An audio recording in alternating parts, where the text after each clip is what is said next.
Vous connaissez tous l'histoire d'Ace, son lien de parenté avec le précédent seigneur des pirates, sa relation avec Luffy et Sabo, son profond respect pour l'homme qui était le plus fort du monde, Edward Newgate. Mais saviez-vous que d'autres aspects de la vie d'Ace étaient racontés ailleurs que dans le manga? Dans cette vidéo, je vais vous raconter des choses que vous ne saviez pas à propos d'Ace si vous n'avez pas encore lu le roman à son sujet ou les One Piece Magazine dans la vie de pirate de Portgas the Ace. Si ce concept vous intéresse et que vous souhaitez un second épisode pour continuer l'histoire d'Ace, n'hésitez pas à mettre un pouce bleu et à me le dire en commentaire. Sans plus attendre, on peut commencer.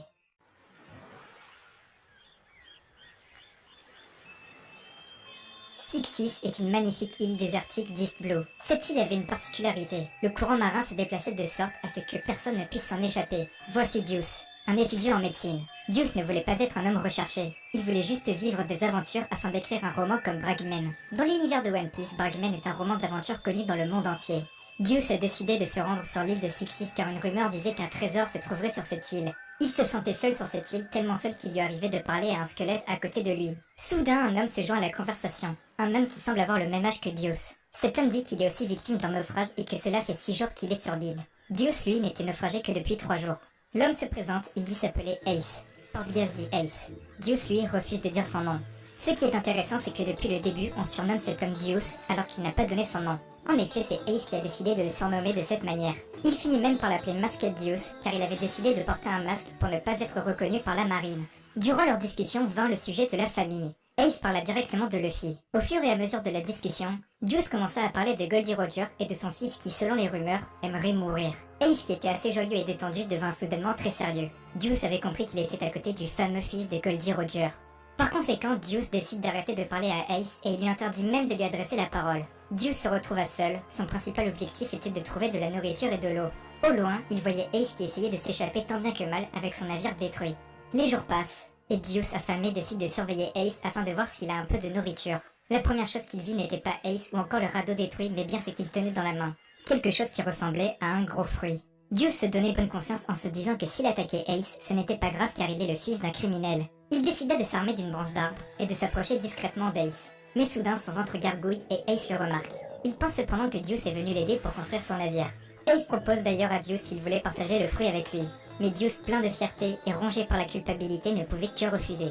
Il se rend compte qu'Ace est une bonne personne malgré son lien avec le roi des pirates. Ils finirent malgré tout par partager ce fruit. Ace entame la première bouchée et Deuce le suit. Ça avait un goût immonde, mais la faim omniprésente rendait ce fruit délicieux. Tout à coup, Deuce ressent une forte chaleur près de lui. Ace était entouré de flammes. Les deux étaient surpris par le corps d'Ace, mais ils avaient compris qu'ils avaient mangé un fruit du démon.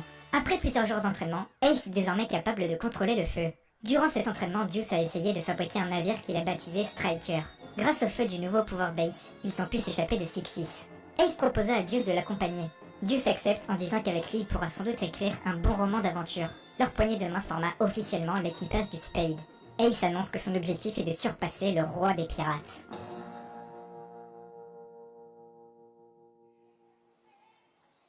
Ace devint rapidement connu pour sa gentillesse en tant que capitaine d'un équipage de pirates. Sa gentillesse attira beaucoup de chasseurs de primes qui pensaient pouvoir le capturer facilement. Ace et Deuce arrivent à les repousser et cela permet à Ace de mieux maîtriser son pouvoir. Lors d'une attaque, Deuce est la cible principale d'un chasseur de primes et c'est un tireur d'élite qui le sauve. Ce tireur d'élite s'appelle Millard. Il est enseignant et décide de rejoindre l'équipage du Spade afin de voyager avec Ace et se faire un nom. L'équipage commence à se former petit à petit. Skull était un pilleur.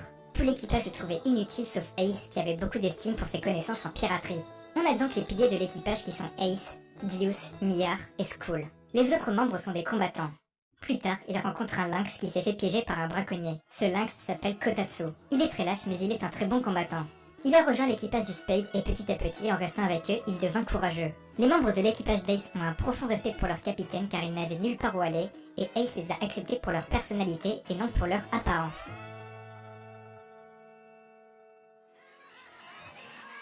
Lors d'une fête avec l'équipage, ils remarquent que de nombreux navires de guerre s'approchent d'eux.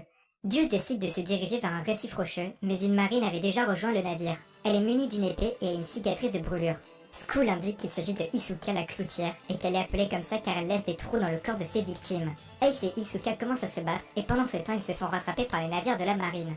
Deuce avait quand même bien joué son coup en se rapprochant des récifs rocheux car cela a permis à un navire de guerre de percuter les rochers. Isuka voit que ses coéquipiers sont en difficulté car leur bateau est en train de couler. Elle décide donc d'arrêter de se battre et de se jeter à l'eau pour aller les aider. Soudain une grosse vague arrive à pleine vitesse sur Isuka et il lui sauve la vie en lui jetant un gilet de sauvetage. Deuce demande pourquoi Ace a fait ça, et Ace dit que ce sera toujours mieux que d'être poursuivi par des chasseurs de primes. L'équipage poursuit sa route et s'arrête sur l'archipel Sabaody. Avant d'entrer dans le Nouveau Monde, l'équipage se compose de 21 membres et plusieurs d'entre eux commencent vraiment à se faire un nom dans la piraterie. Deuce, lui, poursuit son rêve et continue d'écrire ses aventures. Voilà pour cette vidéo, si ça vous a plu, n'oubliez pas le pouce bleu. J'ai décidé de vous faire part de ces histoires car beaucoup de personnes ne les connaissent pas et ces romans ont été très difficiles à obtenir en France car en effet, le premier volume sera disponible d'ici octobre 2019. Il faut savoir que tout ce qui est raconté dans ces livres est canon et a donc un réel intérêt dans l'histoire. On se retrouve pour une prochaine vidéo. Ciao tout le monde!